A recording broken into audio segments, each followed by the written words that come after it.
Exclusivo, o Jornal Nacional mostra como era a rotina dentro dos edifícios que desabaram no centro do Rio. Fotos da década de 50 revelam mudanças no formato do prédio mais alto. O número de mortos chega a 17. E a Defesa Civil começa a segunda fase das buscas. O advogado do condomínio Liberdade contesta a versão da empresa responsável pelas obras. E diz que não havia autorização para fazer reformas no 9º andar. No interior de São Paulo, a polícia prende o traficante mais procurado do Rio. Fabiano Atanásio, o FB, chefiava a quadrilha que derrubou um helicóptero da polícia em 2009. E comandou a fuga de bandidos no Complexo do Alemão. Veja também milhares de pessoas no Festival de Verão de Salvador. E os gols do sábado nos campeonatos estaduais. Agora no Jornal Nacional.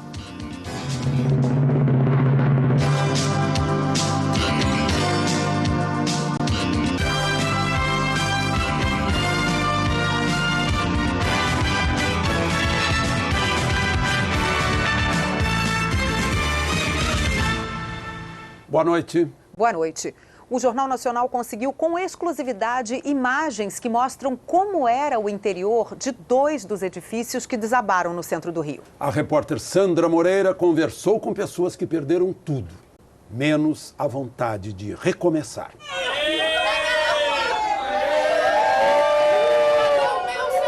Era fim de ano. Os funcionários da empresa de tradução Primacy Translations, no edifício Liberdade, tinham que comemorar. Hoje, menos de um mês depois, Vander Garcia tem que improvisar o lugar de trabalho. Agora o escritório é na casa de um funcionário da empresa. O sonho de abrir uma filial foi adiado. Vamos ter que começar tudo do zero, uma nova sede da Primacy e deixar um pouco mais para frente o plano de uma filial. A partir de segunda-feira as coisas começam a voltar ao normal e as pessoas trabalhando normalmente. E no recomeço, a solidariedade dos clientes. Os clientes da Primacy estão sendo bem solícitos, o telefone não para de tocar, perguntando como que nós estamos, nenhum cliente até agora ligou reclamando referente a documentos e tal, dando total apoio possível. Olhos cheios d'água, Vera quase não consegue falar sobre o edifício Colombo, de 10 andares, que o avô Eloy mandou construir em 1938. Um prédio de importância histórica, que foi objeto de um ensaio fotográfico sobre o estilo Art Deco. O térreo abrigava uma agência do Banco Itaú. Numa das salas, contratos, escrituras, documentos, a história da família de Vera, agora misturada aos escombros. O caminho é difícil, eu não sei por onde, porque tudo aquilo ali está muito misturado com emoção, porque tem um pouco da história da minha família ali. Então, um dia você vê o prédio, você vai trabalhar lá e no dia seguinte você vê apenas escombros. É tudo tão triste, tão triste. Antônio Molinaro trabalhava no 4º andar do edifício. Perdeu R$350 mil em equipamentos, 4 mil fichas de clientes. A história de 35 anos de profissão. Perdeu o rumo também. Tudo onde eu trabalhava virou pó. Eu fiquei em casa com esse caderno e esperando ligação das pessoas. O que eu fiz hoje? Fiquei sentado numa poltrona. Há 35 anos eu não faço isso. Hoje eu fiquei o dia todo sentado numa poltrona, vendo televisão, vendo as cinzas do meu consultório, o pó do meu consultório. A segunda-feira vai ser diferente. Segunda-feira vou ter que ir ao banco, Vou chegar lá no gerente e falar o quê? Vou contar com a compreensão do gerente. Tenho 60 anos, mas estou vivo. Então vou recomeçar. Vou recomeçar como todo dia de manhã a gente acorda, abre a janela, vê o sol. A vida só acaba quando a gente morre. Vander vai ter nova sala na segunda. Antônio vai demorar. Vera ficou sem o edifício e a história da família. Renan conquistou força para prosseguir. A livraria que o Renan montou na sobreloja do edifício Colombo, um negócio de quase 15 anos, com 5 empregados, virou isso aqui. É no carro que ele guarda alguns livros que ele pretende distribuir em bancas de jornal. Isso é uma tentativa, um esforço para recomeçar depois de toda essa tragédia. Possível recomeçar? Possível sempre é, né, Sandra? Porque a gente nasce pelado, a gente não vem ao mundo com nada. E é aqui que a gente aprende enfim, e conquista as coisas, sejam elas materiais ou não. Eu nasci com essa força, eu não tirei ela de lugar nenhum, não. O pouco que eu conquistei até hoje foi trabalhando, e é isso que eu sei fazer. Na banca de jornal, o encontro emocionado com Nina, a jornaleira, uma das primeiras pessoas com quem Renan falou depois que os prédios vieram abaixo. Nossa, o recomeço é a atitude dos fortes. E ele é forte, ele é grande, ele é grandioso. E ele vai conseguir, ele já conseguiu. Hoje, ele já conseguiu.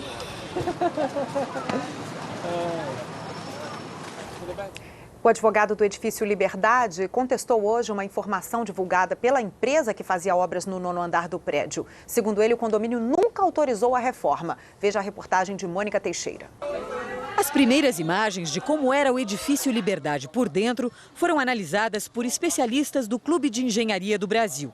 Os engenheiros conseguiram identificar algumas estruturas de sustentação do prédio. Mostra a existência de uma coluna aqui, com um possível viga aqui. E aqui na frente, na fachada, também tem um pilar. Se você chegar a figura um pouco mais para lá, você vai notar outra vez o pilar aqui, a viga grande e o pilar do outro lado. Né, e a varanda lá na frente. Não se vê, nessas imagens todas, não se viu nenhum pilar central. Eles fazem parte de uma comissão criada para apurar as causas do desmoronamento.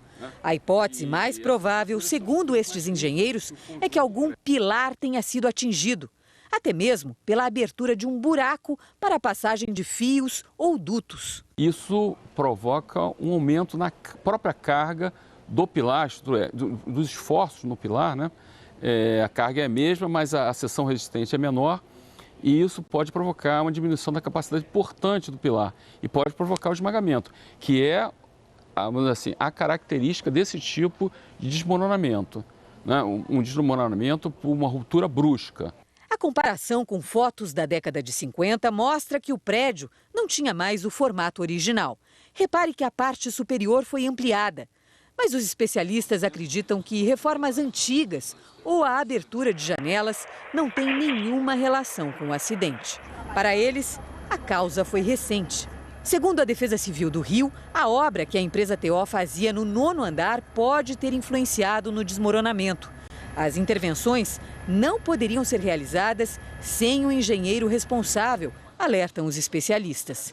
E a planta nunca deveria ter sido desenhada por uma funcionária da empresa formada em administração, como um dos sócios da TO afirmou ontem. A nossa gerente ela também sabe fazer a planta, era só copiar a planta. Ao longo das obras ela foi aprendendo, ela não tinha nenhuma responsabilidade técnica de avaliar nada. Eu acho que essa pessoa pode não ter agido de má fé, mas ela está com um exercício legal da profissão, porque isso deveria estar sendo feito por um engenheiro. Na entrevista coletiva, o sócio da TO também alegou que a reforma do andar tinha sido autorizada pelo síndico. Nós fomos ao síndico, dizemos a obra só vai começar daqui a 15 dias porque a gente não vai poder dar o laudo. Pode começar, daqui a 15 dias você me dá um laudo. Exatamente assim. Hoje, a declaração do sócio da TO foi contestada pelo advogado do condomínio. Segundo ele, o síndico exigiu que a empresa apresentasse um projeto da reforma e a chamada ART, Anotação de Responsabilidade Técnica, um documento em que o engenheiro se responsabiliza pela obra, o que não foi feito. O síndico não autorizou obra nenhuma. O síndico foi solicitar a comprovação de que estavam esses documentos normais. Ele não autorizou. Eles é que fizeram, iniciaram a reforma. Sem autorização do síndico? Sem autorização. A empresa TO voltou a afirmar, por nota, que a reforma do 9º andar foi autorizada pelo síndico.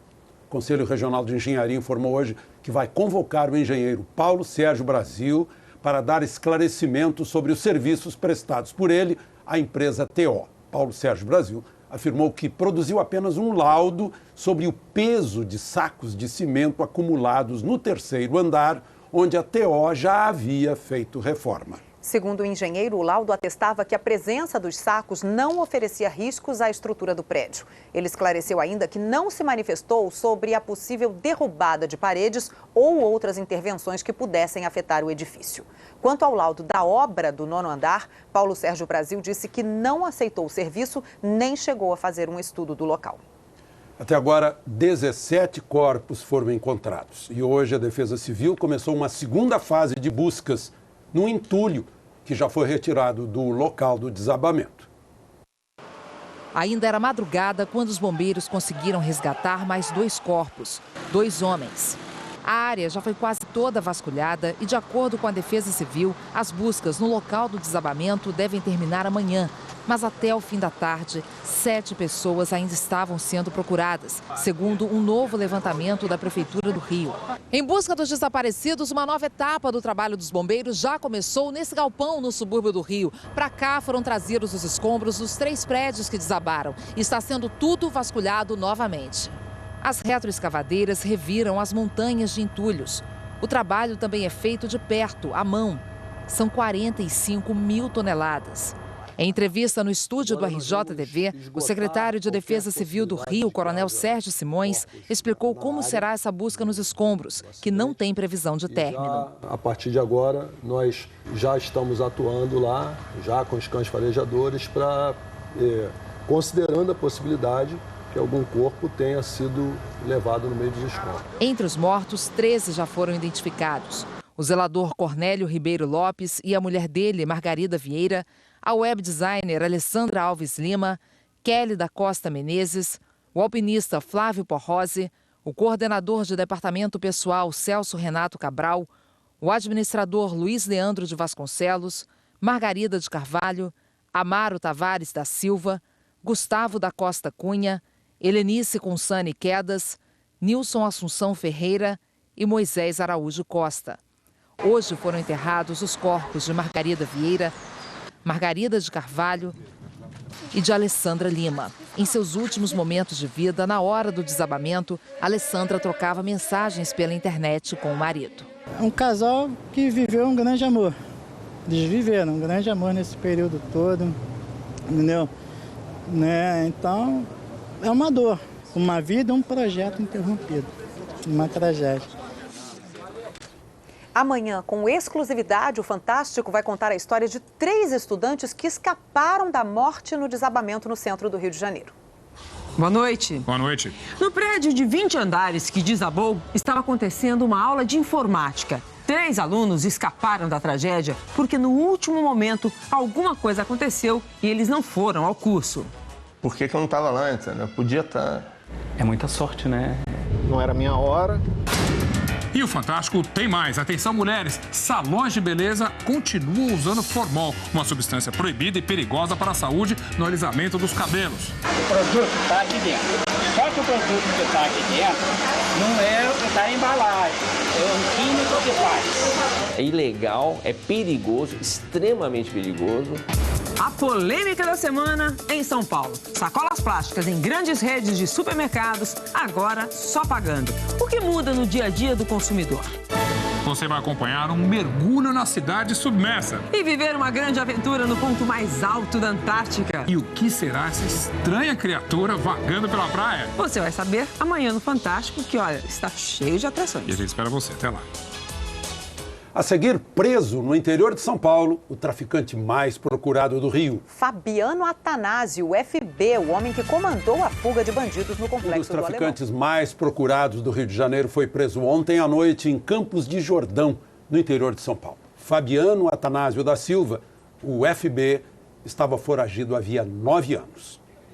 Mesmo com alguns quilos a mais, de cabelos compridos e sem bigode, Fabiano Atanásio acabou preso, com uma aparência bem diferente da foto que a polícia divulgava na busca pelo traficante.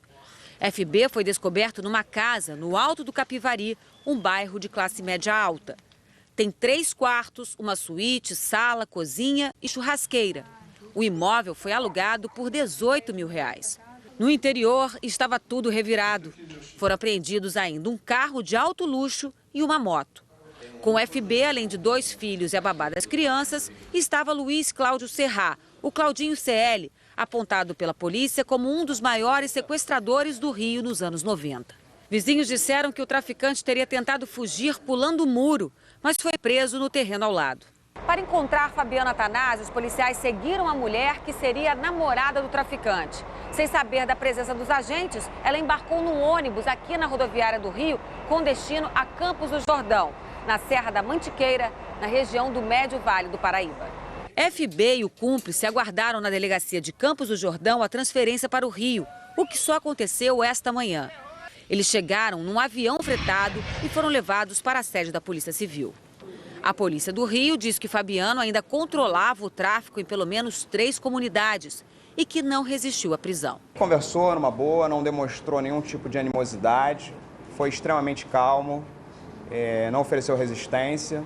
Ele me relatou pessoalmente que gostou daquela região de Campos do Jordão, que estava descansando ali, frequentando restaurantes, lojas, enfim. Estava, entre aspas, em férias. Fabiano Attanasio estava foragido desde 2002, quando escapou da cadeia por um túnel com outros 40 detentos. Em 2009, ele chefiou a invasão do Morro dos Macacos. Na ação, um helicóptero da polícia foi abatido. 3 policiais morreram. FB comandou, em 2010, a onda de ataques no Rio de Janeiro, que fez o Exército ocupar o conjunto de favelas da Vila Cruzeiro e do Morro do Alemão. Foi ele quem liderou a fuga de centenas de bandidos por uma estrada de terra no alto da comunidade. A Secretaria de Segurança Pública do Rio informou que vai pedir a transferência dos 2 traficantes para presídios federais. E foi preso o homem suspeito de matar um policial e ferir outro na porta de uma boate de São Paulo. Adelson Aparecido Tomás, conhecido como Paraná, foi capturado perto de Florianópolis, em Santa Catarina. Em novembro do ano passado, as câmeras de segurança de uma boate filmaram o momento em que ele teria matado um soldado sem farda. Um outro policial foi ferido nas costas e ficou paralítico. A polícia diz que Paraná confessou ontem o crime. O domingo vai ser de chuva forte em grande parte do Brasil. A alta umidade da Amazônia mantém as nuvens bem carregadas do norte ao sudeste do país. Por isso, chove bastante amanhã em toda esta área entre Roraima, Goiás e o Rio de Janeiro. O tempo fica fechado o dia todo entre o centro de Minas Gerais, o sul do Espírito Santo e o norte do Rio. O domingo será ensolarado do Rio Grande do Sul ao oeste de São Paulo e do centro da Bahia ao Ceará. Mínima de 17 graus em Brasília e máximas de 31 em Natal e 32 em Belém. Na próxima semana, a previsão ainda é de chuva forte em São Luís e Palmas. Em São Paulo e no Rio, o tempo abre e vai esquentar.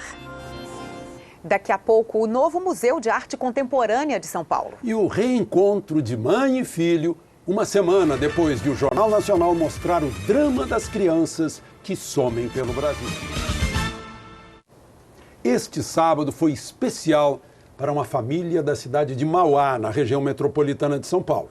Um menino que estava desaparecido havia mais de um ano voltou para casa. E ele foi encontrado depois de uma reportagem exibida aqui no Jornal Nacional.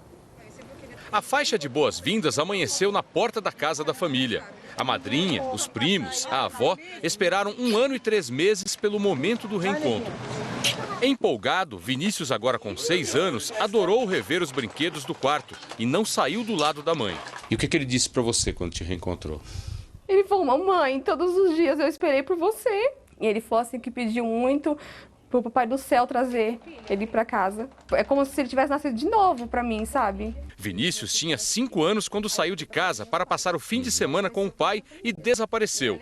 O caso foi apresentado pelo Jornal Nacional no sábado passado, numa reportagem sobre o Cadastro Nacional de Crianças Desaparecidas no portal do Ministério da Justiça. Por conta própria, a família divulgou a foto e um número de telefone. Depois que a foto de Vinícius apareceu na TV, a família passou a receber ligações em casa. Uma das pessoas disse ter visto o menino em outro estado, o Espírito Santo. Ele estava com o pai, que já havia perdido na justiça a guarda do filho. Ao ver a foto do ex-marido, Janaína acreditou na denúncia, foi à justiça e conseguiu um mandado de busca. Na cidade de Viana, região metropolitana de Vitória, a polícia descobriu que Marcelo Marques, o pai, abriu uma lojinha e vivia na cidade com nome falso. O filho, fora da escola, passava o tempo todo dentro desta casa, que fica na mesma rua do Conselho Tutelar local, órgão que deve zelar pelo bem-estar das crianças. O pai vai responder a processo em liberdade. Ele responde inicialmente pela subtração de incapazes, mas pode também vir a responder pelo cárcere privado. Hoje, Vinícius deixou de fazer parte da longa lista de crianças desaparecidas. O que você diria para outras mães que ainda tentam encontrar filhos desaparecidos? Nunca perder a esperança, porque mãe não perde a esperança, nunca. São Paulo ganha amanhã um novo Museu de Arte Contemporânea. É um prédio de Oscar Niemeyer, que vai abrigar um dos mais importantes acervos artísticos da América Latina. Tinta nova nas famosas colunas que sustentam com elegância o edifício. Os grandes vãos estão livres, sem paredes ou divisórias. E as janelas ganharam brises, essa espécie de persiana gigante do projeto original. 76 milhões de reais e 2 anos e meio de trabalho foram gastos aqui. Nada foi mudado, e sim nós tiramos algumas estruturas que tinham sido colocadas adicionais para voltar ao prédio exatamente como ele foi projetado. Foi em 1951 que Oscar Niemeyer projetou o conjunto de prédios que tornaria o Parque do Ibirapuera um presente para São Paulo e um marco na história da arquitetura. Mas o que era chamado de palácio acabou tendo um destino de pouco glamour. Foram a burocracia e as histórias de corrupção do Departamento de Trânsito que ocuparam por 47 anos o edifício. Foi preciso mais de meio século para que finalmente o prédio ganhasse uma função para honrar a obra de Niemeyer. A partir de agora, este será um espaço das artes. Por enquanto, são apenas 18 esculturas vistas primeiro por convidados. Mas em breve, os grandes espaços serão ocupados por um acervo de 10 mil obras, hoje escondido na Universidade de São Paulo.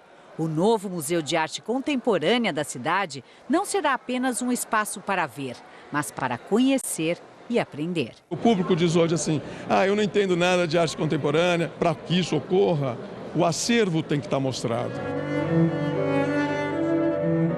Quando o prédio de Niemeyer ganhar as obras de Picasso, Tarsila do Amaral, Miró, de Cavalcante e outros mestres, certamente ninguém sentirá saudade do tempo em que a burocracia reinava aqui.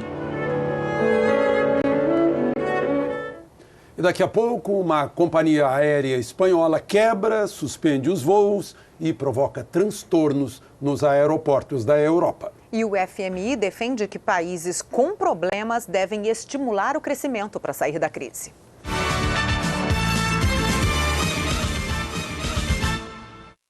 A diretora-gerente do FMI, Christine Lagarde, defendeu hoje que é preciso crescimento econômico para solucionar parte da crise mundial.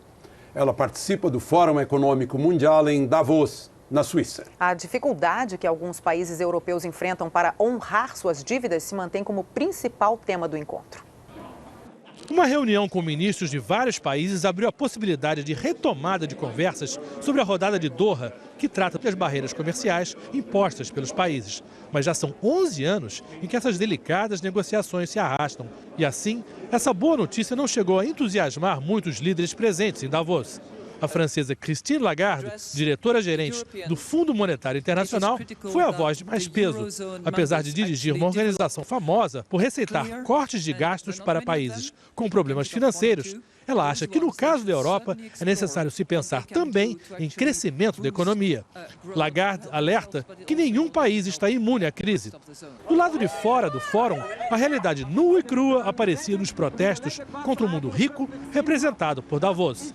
Para esse grupo de mulheres ucranianas, o frio do inverno nos Alpes não impediu que elas pedissem mais atenção dos líderes no combate à pobreza. Nas montanhas nevadas, só se vê e se ouve as discussões sobre a crise. O lado concreto delas está nas ruas. Uma empresa aérea espanhola quebrou, causando muitos transtornos nos aeroportos. Serão mais 2 mil empregos perdidos. No ano passado, mais 600 mil pessoas ficaram sem trabalho na Espanha.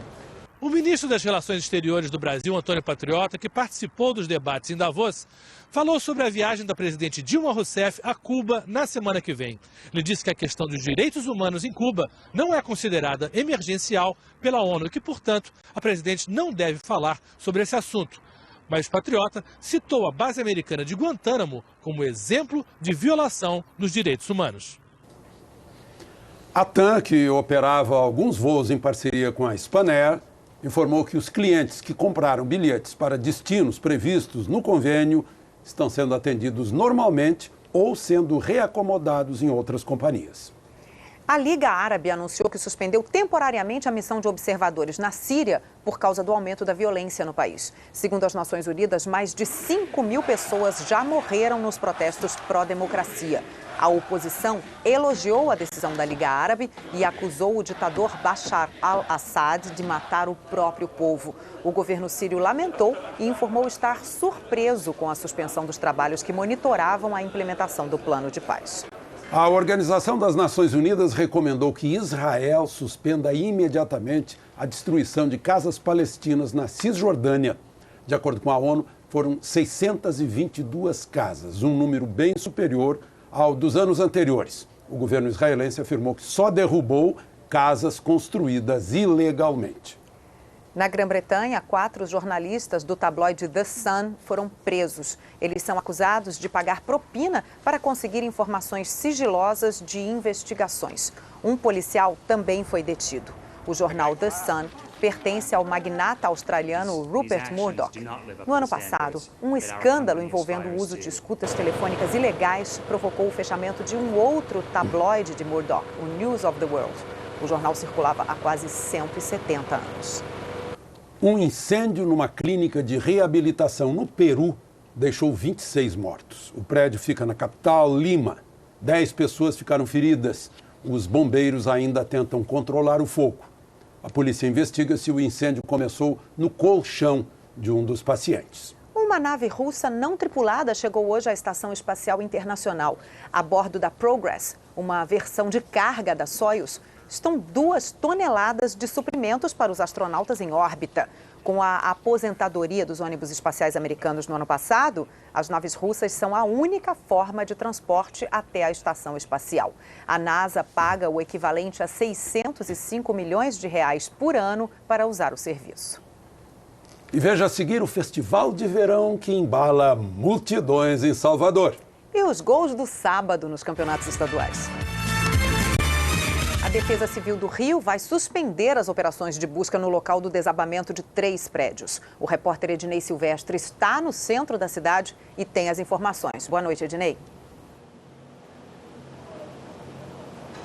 Boa noite, Carla. Boa noite a todos. Por enquanto, os bombeiros seguem trabalhando aqui no local dos desabamentos. 5 pessoas ainda estão desaparecidas.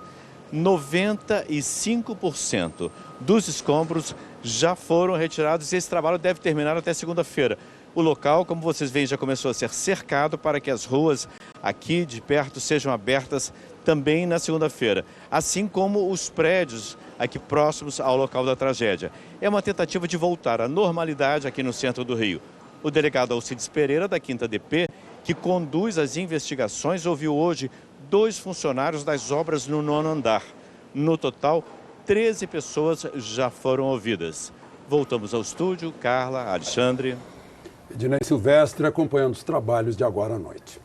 E agora, hora do futebol. Campeonatos estaduais. O Flamengo empatou em 0-0 com o Macaé pelo Carioca. No Paulista, deu São Paulo.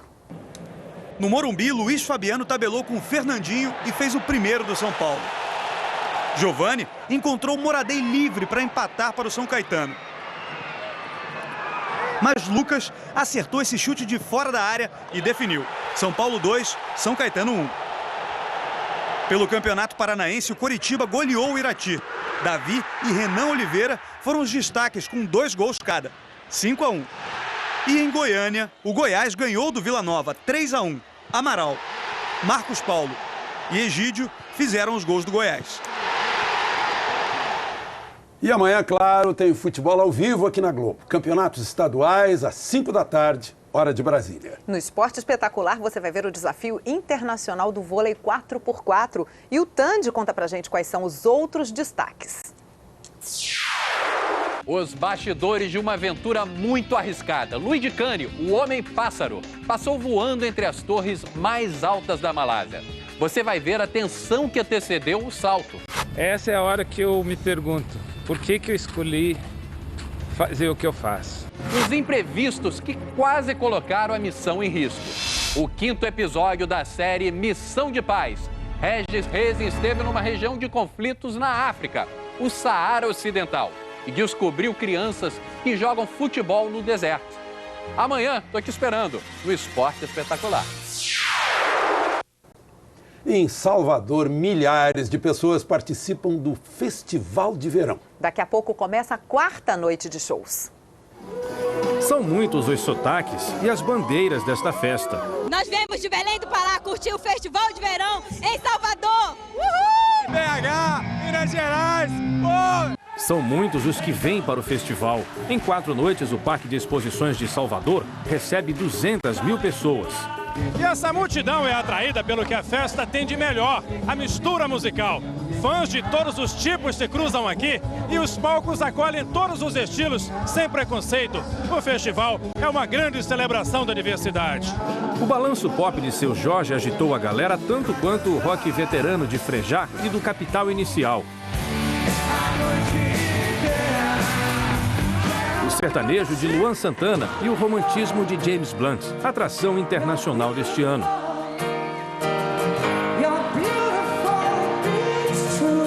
Reúne todo mundo, tem um amigo meu que é roqueiro, outro que é pagodeiro e todo mundo vem junto pro festival. O chiclete com banana é uma paixão que as filhas adolescentes herdaram de José Carlos e Liliana. Passo pra ela toda essa energia positiva que a gente tem e que Bel passa pra gente. Ivete Sangalo é a única artista que participou de todas as 14 edições do festival até agora. Para ela, cantar aqui é diferente. A festa é linda, bem estruturada, é feita na Bahia. Tem um peso muito especial na minha carreira.